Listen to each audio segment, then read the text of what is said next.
ਇਹ 2005 ਦੀ ਕਹਾਣੀ ਹੈ ਜਿਹਨੇ ਹਾਲੇ ਵੀ ਮੇਰਾ ਪਿੱਛਾ ਨਹੀਂ ਛੱਡਿਆ। ਉਹਨਾਂ ਦਿਨਾਂ 'ਚ ਮੈਂ ਨਵਾਂ ਇਸ ਸ਼ਹਿਰ 'ਚ ਆਇਆ ਸੀ। ਨਾ ਮੈਂ ਕਿਸੇ ਨੂੰ ਜਾਣਦਾ ਸੀ ਤੇ ਨਾ ਹੀ ਕੋਈ ਮੈਨੂੰ। ਹਰ ਰੋਜ਼ ਇੱਕੋ ਗਲੀ 'ਚੋਂ ਕੰਮ 'ਤੇ ਜਾਂਦਾ ਸੀ, ਪਰ ਮੈਨੂੰ ਕੀ ਪਤਾ ਸੀ ਕਿ ਉਸੇ ਰਾਹ 'ਤੇ ਇੱਕ ਇਹੋ ਜਿਹੀ ਮੁਲਾਕਾਤ ਮੇਰਾ ਇੰਤਜ਼ਾਰ ਕਰ ਰਹੀ ਸੀ ਜੋ ਮੇਰੀ ਸੋਚ ਤੇ ਮੇਰੀ ਜ਼ਿੰਦਗੀ ਦੋਵੇਂ ਬਦਲ ਦੂਗੀ।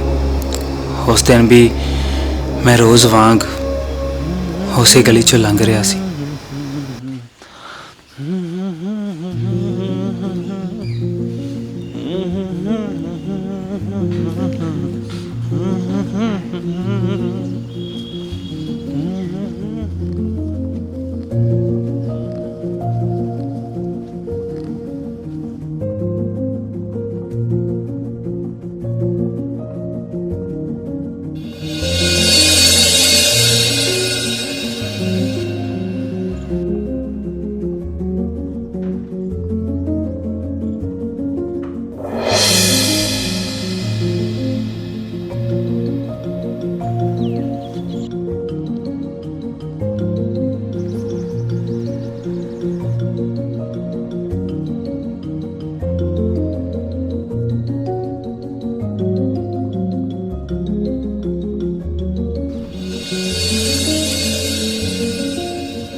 समझ नहीं आ रहा वो उत्थे क्यों खड़ी सी। किते मेरा करके तो नहीं खड़ी सी। हस भी रही सी। इनू की समझा।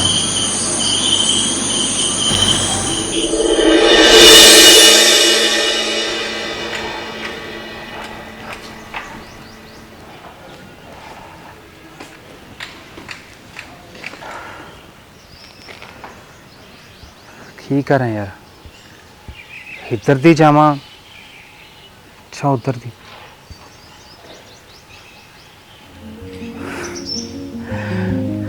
इधर ही जाना।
ਰੋਜ਼ ਖੇਚਲ ਕਰਨੀ ਪੈਂਦੀ ਆ।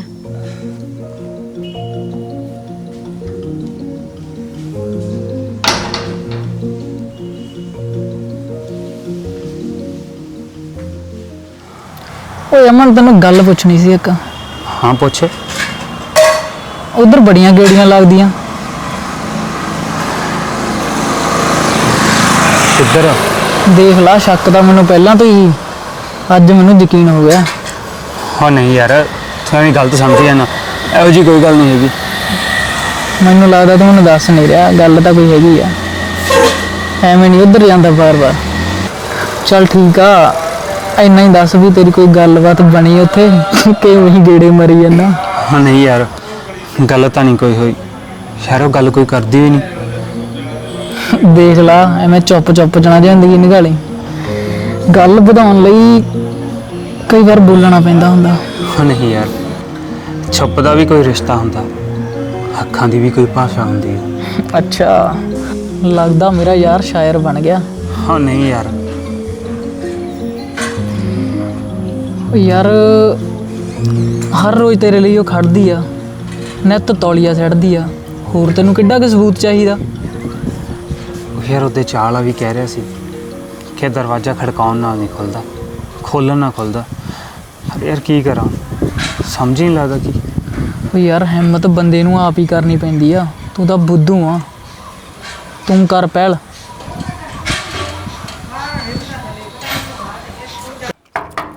ਕੋਈ ਹੈ?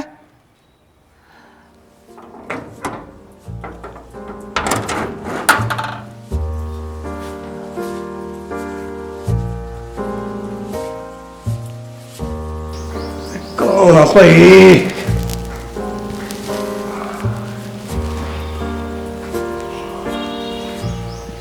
ਆ ਜਾ ਸ਼ੇਰਾ।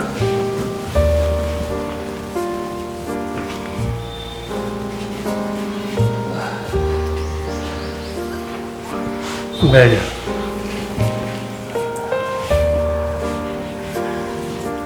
ਕੀ ਨਾਮ ਆ ਤੇਰਾ? ਜੀ ਮੇਰਾ ਨਾਮ ਅਮਨ ਹੈ।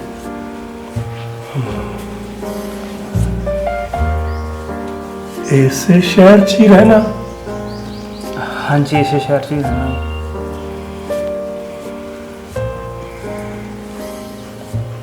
ਕਿੰਨੇ ਕੁ ਦਿਨ ਹੋ ਗਏ ਤੈਨੂੰ ਇਸ ਗਲੀ 'ਚ ਆਉਂਦੇ ਨੂੰ?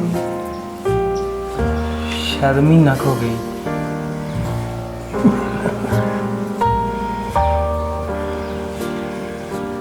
ਲੱਗਦਾ ਤੂੰ ਵੀ ਭੁਲੇਖਾ ਖਾ ਗਿਆ ਪੁੱਤਰਾ। ਤੇਰੇ ਤੋਂ ਪਹਿਲਾਂ ਵੀ ਕਈ ਤੇਰੇ ਵਰਗੇ ਆਏ। ਕਈਆਂ ਨੂੰ ਲੱਗਦਾ ਕਿ ਸਾਡੀ ਕੁੜੀ ਉਹਨਾਂ ਨੂੰ ਬੁਲਾਉਂਦੀ ਆ। ਤੈਨੂੰ ਪਤਾ ਉਹ ਕਦੇ ਕਿਸੇ ਨਾਲ ਬੋਲਦੀ ਕਿਉਂ ਨਹੀਂ? ਕਿਉਂਕਿ ਅੱਜ ਵੀ ਉਹ ਕਿਸੇ ਹੋਰ ਨੂੰ ਮਨ ਚ ਵਸਾਈ ਬੈਠੀ ਹੈ।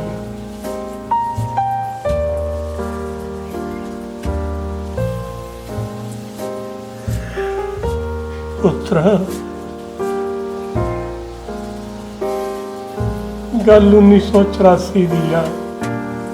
ਦਿੱਲੀ ਦੇ ਵਿੱਚ ਸਾਡਾ ਚੰਗਾ ਕਾਰੋਬਾਰ ਹੁੰਦਾ ਸੀ।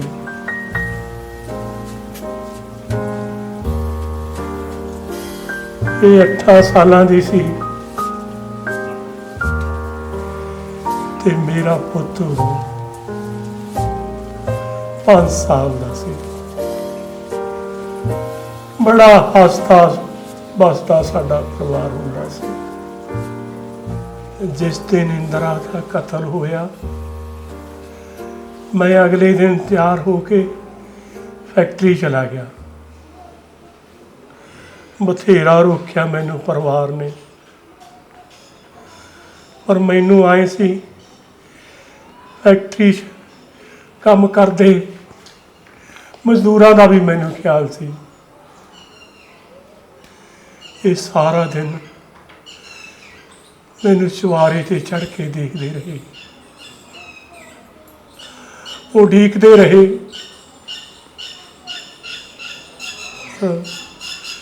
ਪਰਮਾਤਮਾ ਨੂੰ ਕੁਝ ਹੋਰ ਹੀ ਮਨਜ਼ੂਰ ਸੀ।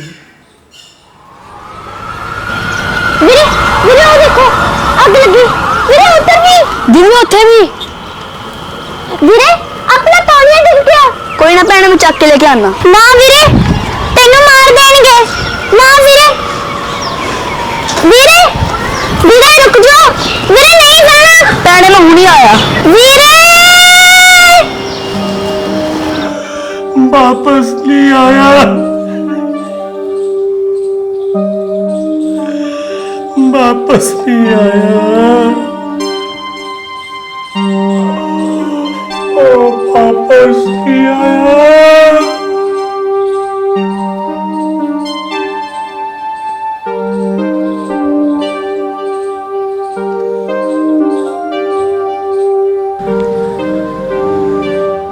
ਇਸ ਕਤਲੋਗਾਰਤ ਤੋਂ ਬਾਅਦ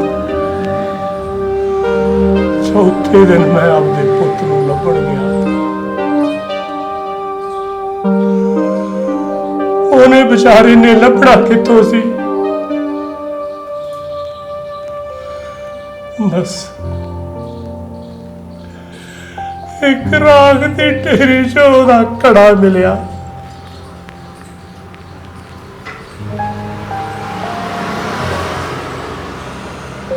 ਬਸ ਉਹ ਤੌਲੀਆ ਚੱਕਣ ਗਿਆ ਮੇਰਾ ਪੁੱਤ।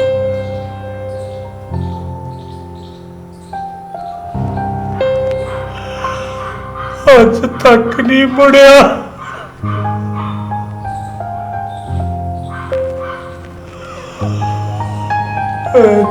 ਤੌਲੀਆ ਨਹੀਂ ਪੁੱਤ।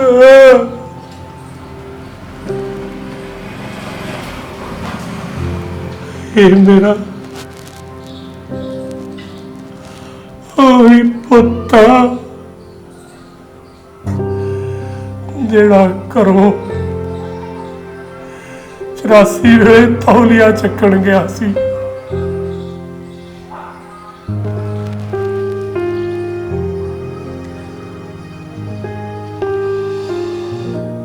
ਬਸ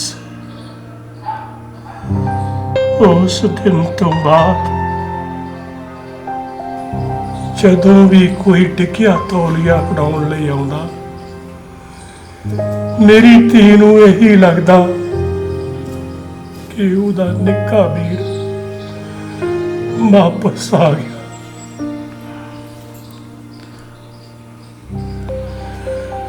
ਪੁੱਤਰਾ ਘਰ ਤਾਂ ਕਿਵੇਂ ਨਾ ਕਿਵੇਂ ਬਣ ਗਿਆ।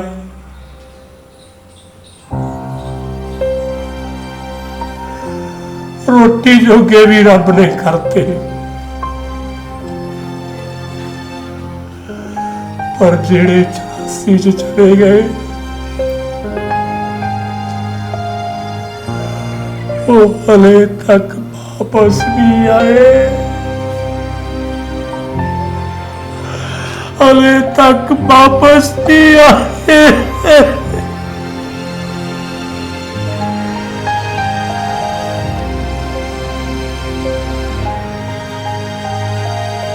ਸਹੀ ਕਿਹਾ ਕਿਸੇ ਨੇ,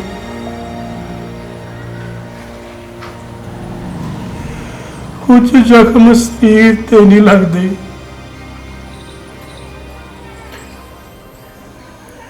ਰੂਹਾਂ ਤੇ ਲੱਗਦੇ ਨੇ ਪੁੱਤਰਾ। ਰੂਹਾਂ ਤੇ ਲੱਗਦੇ ਨੇ।